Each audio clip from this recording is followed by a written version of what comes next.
jumlah tunanetra Islam yang bisa membaca Al-Quran Braille itu sangat minim ya, masih sangat terbatas. Oleh karena itu diperlukan langkah-langkah atau program yang masif gitu ya. Nah, antara lain hal ini adalah saya ingin semua majelis pembelajaran Al-Quran seperti TPQ, TPA di masjid-masjid, musola-musola itu bisa menerima santri tunanetra.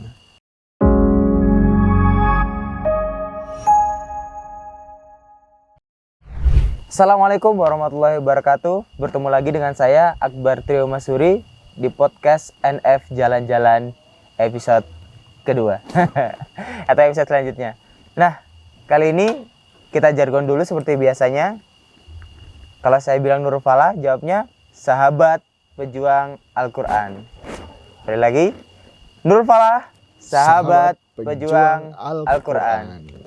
Nah, jadi teman-teman sudah lihat di sebelah saya, karena Akbar selalu tidak sendirian. Sekarang ditemani oleh Ustadz Zainul Muttaqin, yaitu dari Ketua Ikatan Tunanetra Muslim Indonesia, khususnya di Jawa Timur. Assalamualaikum Ustadz. Waalaikumsalam warahmatullahi wabarakatuh. Gimana kabarnya hari ini? Alhamdulillah baik-baik walaupun dingin. Alhamdulillah. Kita sedang di ruangan terbuka dan dingin. Insya Allah tidak mengurangi semangat kita Ustadz ya, untuk ngobrol dan juga berbagi manfaat kepada seluruh. Siap. Okay.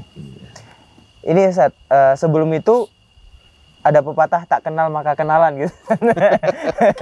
Iya, tak kenal maka kenalan. Mungkin sebenarnya siapa sih Ustadz Zainul Muttaqin ini? Kalau tadi kan Akbar kenal kan adanya Ketua Ikatan Tunanetra Muslim Indonesia. Jadi mungkin bisa perkenalan sedikit Ustaz. Baik, terima kasih. Nama saya Zainul Muttaqin, saya lahir di Ponorogo. Saat ini saya berdomisili di Sidoarjo. Aktivitas sehari-hari mengajar di SLB, kemudian aktif di organisasi Ikatan Tunanetra Muslim Indonesia. Kurang lebih itu perkenalan singkatnya. Yeah. Jadi teman-teman, Ustadz Zainul Muttaqin juga mengajar di SLB, khususnya juga mengajar Al-Quran Braille. Nah juga sempat menulis buku nggak saja? Iya betul. Bukunya yang berjudul Buku Panduan Cepat Membaca Al-Quran Braille. Ya, seperti ini. Seperti bisa Amit, saya bantu. Ya. Nah jadi itu. Jadi ini adalah buku khusus yang memang disusun oleh Ustadz Zainul Muttaqin terkait cara cepat membaca Quran Braille. Bisa diceritakan Ustadz ketika nulis, memproses dan juga menyampaikan Ustadz? Oke. Mungkin saya sampaikan latar belakangnya dulu ya. Kenapa saya terdorong untuk menulis buku panduan cepat membaca Al-Quran Braille ini. Ini dilatar belakangi oleh antara lain jumlah penyandang tunanetra Muslim yang mampu membaca Al-Quran Braille itu masih sangat-sangat terbatas ya. Dari kira-kira jumlahnya sekitar 3-4 juta orang di Indonesia yang mampu membaca itu tidak lebih dari 10%. Ya, artinya baru hanya sekitar 400 ribuan orang yang mampu membaca Al-Quran Braille. Sisanya 90% sisanya sampai saat ini belum bisa membaca Al-Quran Braille. Nah, apa faktornya? Banyak sekali hal-hal yang menyebabkan adanya kendala sehingga banyak jumlah penyandang tunanetra tidak mampu membaca Al-Quran. Antara lain ya terbatasnya majelis-majelis yang menyelenggarakan pembelajaran Al-Quran Braille.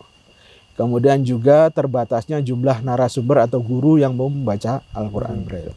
Nah, yang ketiga salah satunya adalah sumber belajarnya atau panduannya yang tata cara juga. Betul. Nah, faktor yang ketiga inilah yang mendorong saya untuk menulis buku panduan ini. Nah, berbeda dengan buku-buku panduan Braille Arab Braille pada umumnya, punya saya ini selain memiliki komposisi atau pendekatan yang berbeda, buku ini saya tulis dua versi, yaitu versi Braille dan versi awas. Versi tulisan biasa. Harapan saya ya, jadi si tunanetra ini tidak hanya bisa belajar dengan sesama tunanetra, tapi guru-guru TPA, ustadz-ustadz pun bisa belajar dan mengajarkan cara membaca Al-Quran Braille ini bagi santri-santrinya yang tunanetra. Begitu juga bagi orang tua yang memiliki anak tunanetra dan ingin membimbing anaknya agar bisa membaca Al-Quran,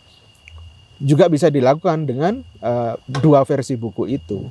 Karena saya ingin anak tunanetra pun mendapatkan fasilitasi atau layanan yang sama ketika di rumah. Kalau anak-anak pada umumnya kan belajar ngaji dibimbing orang tuanya. Nah, saya juga berharap anak tunanetra ketika di rumah bersama orang tuanya juga bisa dibimbing oleh orang tuanya dengan menggunakan, si orang tua ini menggunakan buku panduan yang versi awas tadi untuk disampaikan kepada anaknya yang betul. Versi Braille tadi. Jadi menarik juga. Ya, dengan begitu harapan saya semakin banyak majelis-majelis pembelajaran Al-Quran, semakin banyak guru-guru yang bisa mengajarkan sehingga jumlah tunanetra yang mampu membaca Al-Quran ini cepat bertambah begitu. Nah, jadi menarik banget. Jadi selama ini atas keresahan yang memang dari segi orang yang mampu membaca Quran Braille khususnya atau netra sendiri, teman-teman netra sangat sedikit. Nah, jadi yang bisa membaca sedikit, yang mengajarkannya pun sangat sedikit juga. Nah, apalagi maaf saya tambahkan ya. Saat ini banyak sekali wakaf-wakaf Al-Quran Braille. Artinya sudah banyak teman-teman tunanetra yang memiliki mushaf Al-Quran Braille. Tapi banyak di antara mereka yang tidak bisa membaca. Tidak bisa. Jadi Al-Quran itu ya cuma ditaruh aja berdebu sampai rusak. Ini lantaran alasannya apa? Biasanya alasannya ya kan karena ini karena kenapa alasannya dibaca? Karena fasilitas Al-Quran Braille ini tidak diimbangi oleh pembinaan yang yang diperlukan. Jadi saat ini sesungguhnya yang lebih diperlukan itu adalah pelatihannya. Jadi melatih mereka pembimbingan gitu. Iya betul, melatih mereka agar bisa membaca Al-Quran. Jadi Al-Quran yang sudah dibagikan dan dimiliki oleh teman-teman tunanetra ini benar-benar bisa dibaca, tidak hanya jadi koleksi saja begitu. Nah, ini juga sangat menarik sekali ini, Ustaz. Jadi kan Akbar dengar kata-kata pendampingan, tidak hanya memberikan fasilitas, memberikan Al-Quran, tapi juga pendampingan membaca juga sangat penting. Karena Ustadz Zainul juga sampai membuat cara cepat buku panduan ya alasannya ini gitu. Betul, ya. Jadi apabila kita melakukan sesuatu hal, jangan hanya sekedar mengasih gitu, apalagi sesuatu hal yang ilmu yang memang perlu dengan tahapan-tahapan gitu, Ustadz gitu. Jadi kayak khususnya Al-Quran Braille ini juga ketika ngasih ya harus dengan pendampingan tersebut, karena nggak bisa Ustadz kita hanya sekedar mengasih gitu, tapi juga harus dengan pendampingan. Ketika di desa tadi, ketika kita memberi, apalagi kondisinya tidak ada pengajar Al-Quran Braille juga harus dikasih pendampingan. Nah sebelum itu tadi ingin menanyakan terkait kan juga Ustadz ngajar di SLB ini juga.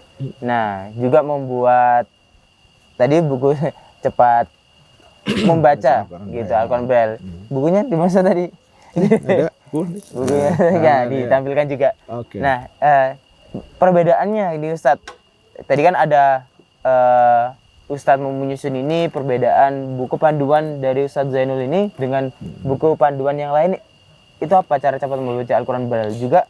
Apakah, tapi sebelum masuk itu, apakah ini simbol-simbol atau huruf Al-Quran Braille itu sama itu, ataukah dari berbagai daerah ini beda Ustadz?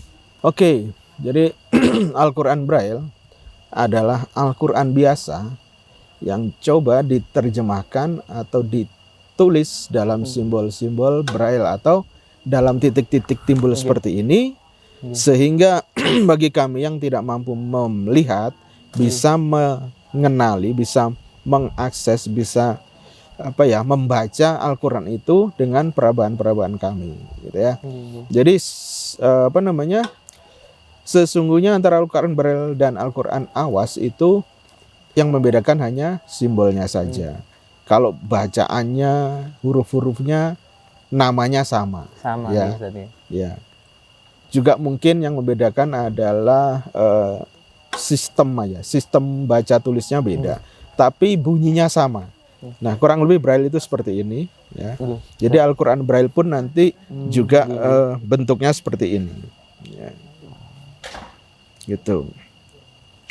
Nah, kemudian yang berbeda bahwa Al-Quran Braille dengan Al-Quran biasa, bahwa kalau Al-Quran biasa paling ya tebelnya segini atau lebih dikit ya. Lebih dikit. Itu sudah meliputi 30 juz. 30 juz betul, Ustaz. Tapi kalau untuk Al-Quran Braille, 1 juz kurang lebih tebelnya seperti ini. Wah, 1 juz segini kurang ini lebih. kurang lebih.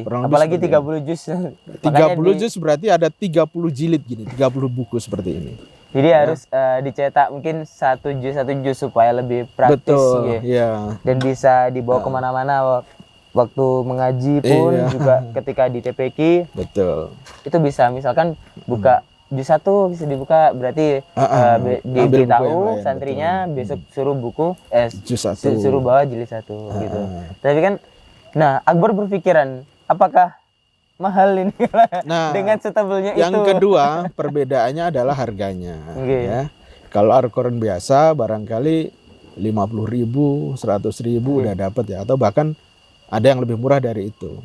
Untuk Al-Quran Braille ya, yang paling murah itu 1,5 juta.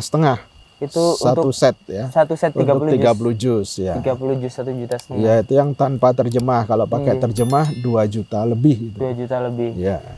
Itu. Jadi alangkah sangat sayangnya ketika para donatur sudah memberikan wakaf Al-Quran Braille, tetapi ternyata penerimanya ini tidak bisa membaca. Itu kan sangat-sangat sayang ya, sangat sayangkan. Oleh karena itu juga saya berharap kepedulian masyarakat ini juga dirupakan dalam bentuk pelatihan atau pendampingan tadi. Kayak seperti juga dari episode sebelumnya bersama Ustadz Romi juga, biasanya ITMI juga siap untuk mendampingi gitu. Misalkan kalau misalkan ada kebutuhan dan bisa menghubungi ITMI ataupun di Nurul Falah sendiri juga bisa mendampingi gitu. Dan khususnya di Jawa Timur gitu. Betul, dan salah satu core program kita, program utama kita adalah memberantas buta Al-Quran Braille ini. Jadi kita di ITMI ini sangat concern, sangat gencar untuk berusaha memberantas buta huruf Al-Quran Braille. Ya, dengan cara ya berusaha menyelenggarakan kegiatan-kegiatan pelatihan di setiap daerah. Ya, walaupun sampai saat ini kita masih fight ya, masih struggle untuk itu, tapi yang jelas kami berusaha untuk bisa mewujudkannya. Terus juga dari kapan ini Ustadz? Nah tadi kan udah cerita banyak, tapi mulai dari kapan Ustadz terjun untuk benar-benar kayak misalkan saya mewakafkan diri saya untuk terjun di dunia dakwah Al-Quran Braille gitu. Istilahnya mewakafkan diri. Iya, baik. Iya, saya memang berniat untuk apa ya? Untuk berusaha menyebarkan atau menularkan apa yang saya punya, khususnya pengetahuan di bidang Al-Quran Braille ini. Itu saya mulai ketika saya memang berniat untuk membuat buku panduan ini. Itu kira-kira tahun 2017-2018. Iya, 2018. Oh maaf, sebelumnya itu sudah pernah saya lakukan, cuman waktu itu belum sempat membuat buku seperti ini, belum menyusun. Iya, itu dari tahun 2000 sudah saya lakukan dari 2013. Waktu itu ada lembaga yang sponsori itu 2013, 2014 itu.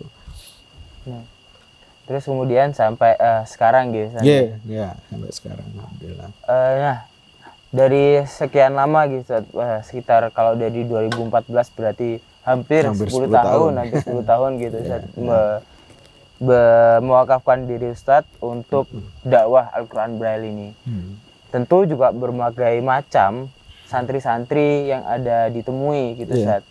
Nah, bayangan mungkin ada sahabat-sahabat NF di rumah, khususnya episode ini, berpikir bahwasanya, nah apakah bisa netra ngajari yang awas gitu? Nah, mungkin ada pertanyaan seperti itu mungkin ya. Iya. Nah, biasanya kan Awas yang ngajarin netra. Nah, dari ini tadi sebelum kita ngobrol, Ustaz, nah Ustaz juga ngajari juga namanya training of trainer guru Quran Braille juga. Salah satunya teman-teman Awas. Nah, ini juga membuktikan bahwasanya ya netra pun bisa menularkan apa yang mereka pelajari melalui Quran Braille kepada teman-teman yang Awas. Itu kan juga Ustadz Zainul dari buku panduan cepat membaca Al-Quran Braille ini juga ada 2 versi. Betul. Sehingga ya sama aja sebenarnya. Baik, jadi saya kembali ke yang saya sampaikan tadi bahwa jumlah tunanetra Islam yang bisa membaca Al-Quran Braille itu sangat minim ya, masih sangat terbatas. Oleh karena itu diperlukan langkah-langkah atau program yang masif gitu ya, yang barangkali bisa boleh dibilang out of the box gitu. Nah, antara lain hal ini adalah saya ingin semua majelis pembelajar Al-Quran seperti TPQ, TPA di masjid-masjid, musola itu bisa menerima santri tunanetra. Dan untuk itu ustadz-ustadz yang mengajarnya pun harus memahami Braille Arab atau Al-Quran Braille. Cara membaca Braille Arab. Nah, untuk itu tentu saja mereka harus belajar, ya. Dan dengan tersedianya buku yang versi Awas tadi, saya rasa tidak akan terlalu sulit untuk belajar Braille Arab ini bagi mereka. Mengingat mereka sudah sudah menguasai Arab biasa, sehingga untuk mempelajari Braille Arab itu akan sangat mudah. Ya. Dan bahkan saya sebenarnya juga ingin semua guru-guru agama di sekolah umum, karena sekolah umum itu saat ini sudah banyak yang inklusi dan bukan tidak mungkin ke depan semuanya inklusi, yang artinya bahwa sekolah itu pun akan menerima tunanetra. Jadi oleh karena itu saya juga berharap guru agama pun yang ngajar di sekolah umum juga bisa mengajarkan Quran Braille untuk murid-muridnya begitu. Harapan besarnya gitu, dari juga tidak hanya melalui perseorangan tapi juga melalui ITMI juga. Tidak hanya melalui personal, tidak hanya melalui lembaga non formal, tapi juga melalui lembaga formal juga. Karena juga apalagi dunia pendidikan Islam juga sudah masif gitu. Betul. Nah, langkah lebih baiknya juga terkait disabilitas lainnya termasuk juga netra mendapatkan hak dan fasilitas yang sama terhadap juga teman-teman yang Awas juga gitu, Ustaz. Nah, mungkin ini Ustaz ada cerita yang bisa membuat Ustaz kok nggak selesai ya ini ya gitu, Ustaz, kayak nyusun gitu. Waktu nyusun buku ini dan juga mengajarkan, ada nggak Ustaz kayak ini strugglingnya seperti apa, kayak permasalahan waktu nyusun seperti apa itu gimana Ustaz? Oke. Jadi memang saya menyusunnya agak lama. Kenapa? Karena saya susun buku ini pertama sulit untuk menemukan referensi referensi untuk menulis buku panduan Braille Arab ini. Ya. Kemudian yang kedua, saya betul-betul berusaha membuat pedoman panduan cepat membaca Al-Quran Braille ini betul-betul disesuaikan dengan sistem baca tulis Braille. Ya. Jadi boleh dibilang buku yang saya tulis ini berdasarkan pengalaman mengajar saya, berdasarkan kondisi dan budaya dan disesuaikan dengan sistem baca tulis Al-Quran Braille ini. Gitu. Sehingga muncullah buku panduan cepat membaca Al-Quran Braille. Betul. Ini berapa lama Ustaz nyusunnya? Hampir 2 tahun. Hampir 2 tahun gitu. Tadi kemudian seperti itu, yang berikutnya kesulitannya adalah ketika akan mencetak ya. Karena pertama kita tidak bisa mencetak sembarangan, bahkan di Surabaya saya masih kesulitan ya untuk mencetak Braille ini. Saya harus mengirim filenya ke Jakarta. Ya, kemudian yang kedua juga biaya untuk mencetak ini mahal. Satu bukunya kira-kira 100 ribu lebih lah. Wah. Ya, jadi Ini juga mahal cukup juga, mahal. cukup Jadi mahal. ya kendalanya tidak sedikit. Jadi banyak strugglingnya gitu. Iya. Jadi kayak, nah ini juga banyak masalah-masalah yang ditemukan sebenarnya. Tapi juga tidak menutup kemungkinan juga masalah tersebut hadirnya solusi. Nah khususnya juga yang tadi misalkan susahnya membaca Al-Quran Braille dan sedikitnya orang yang bisa membaca Al-Quran Braille dengan dakwah Al-Quran Braille ini melalui Ustadz Zainul Mutakin juga dibantu dengan teman-teman ITMI lainnya dengan satu perkumpulan ya insya Allah nanti dakwah Al-Quran Braille ini semakin masif gitu Ustadz. Amin, amin. Ini Ustadz mungkin ada pesan-pesan nggak nih Ustadz yang disampaikan ke teman-teman gitu bahwasanya sebenarnya nggak sulit loh baca Al-Quran Braille gitu. Iya, iya. Oke, jadi saya ingin pesan ke diri saya sendiri dan mudah-mudahan ada manfaatnya untuk masyarakat bahwasanya hidup ini apa sih yang kita cari? Hidup ini akan berarti ketika kita bisa memberikan sesuatu. Apa yang kita miliki kita berikan untuk orang lain. Ya. Saya seringkali merasakan bahwasanya ketika kita memberi itu akan jauh lebih bahagia rasanya dibanding ketika kita menerima. Termasuk dalam hal ini yang saya punya, yang saya bisa di bidang Al-Quran Braille ini. Jadi saya berusaha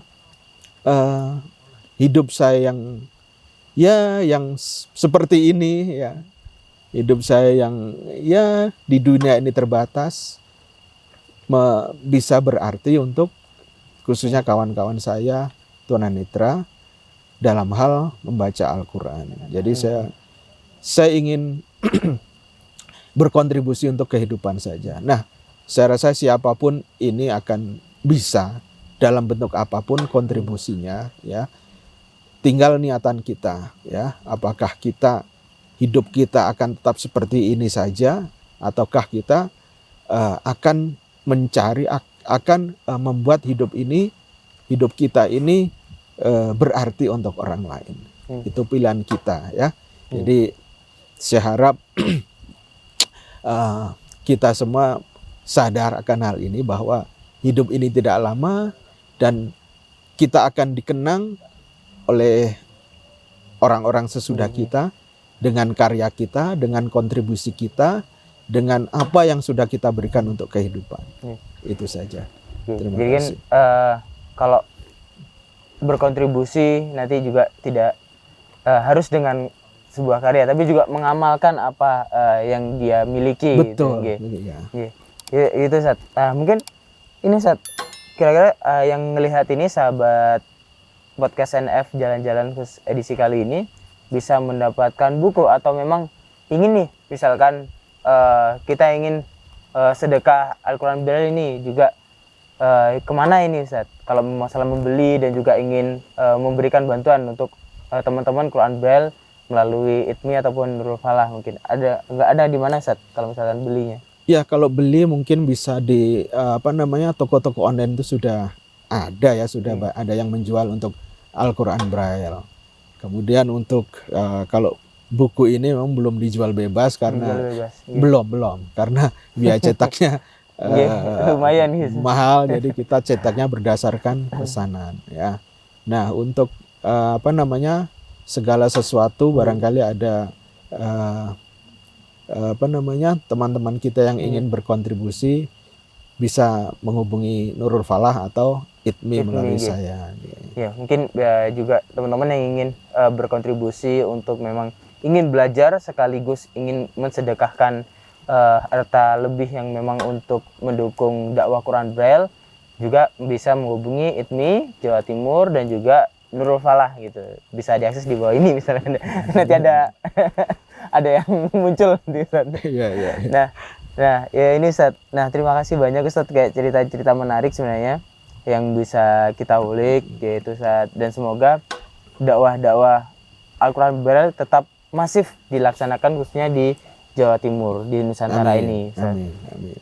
Saya mengutip dari beberapa poin yang Ustadz Zainul Mutakin juga sampaikan tadi, bahwasanya ya ini hidup ini hanya sekali gitu Sandi. Kita alangkah bahagianya kita memberi gitu. Insya Allah dengan memberi itu tidak mengurangi apa yang kita miliki gitu.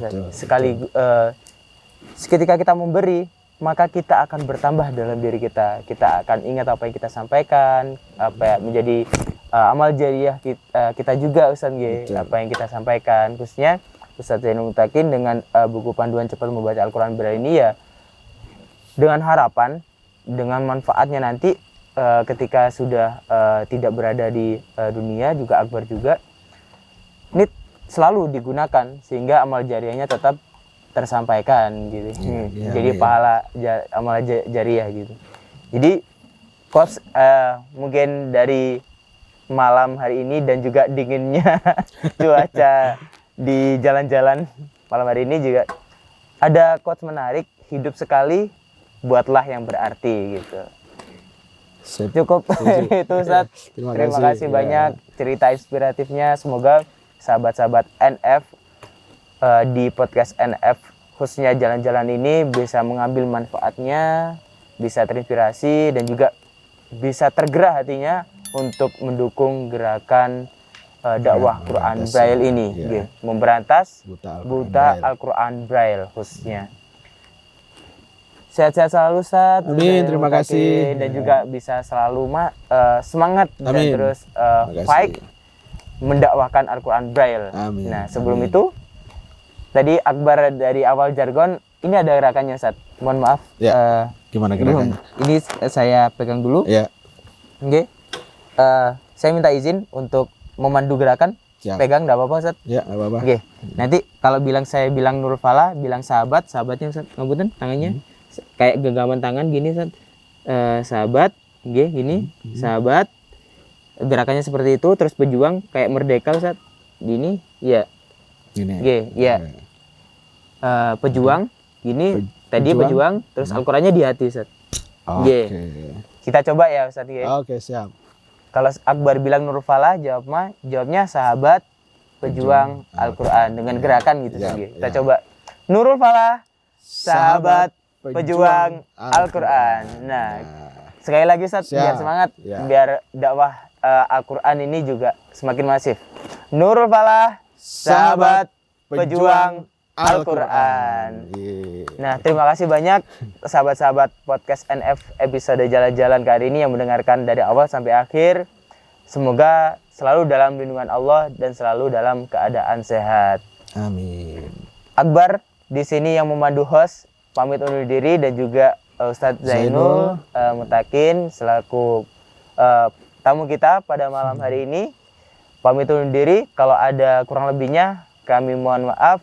Akhiran wallahul muwaffiq ila aqwamit thoriq. Wassalamualaikum warahmatullahi wabarakatuh. Waalaikumsalam warahmatullahi wabarakatuh.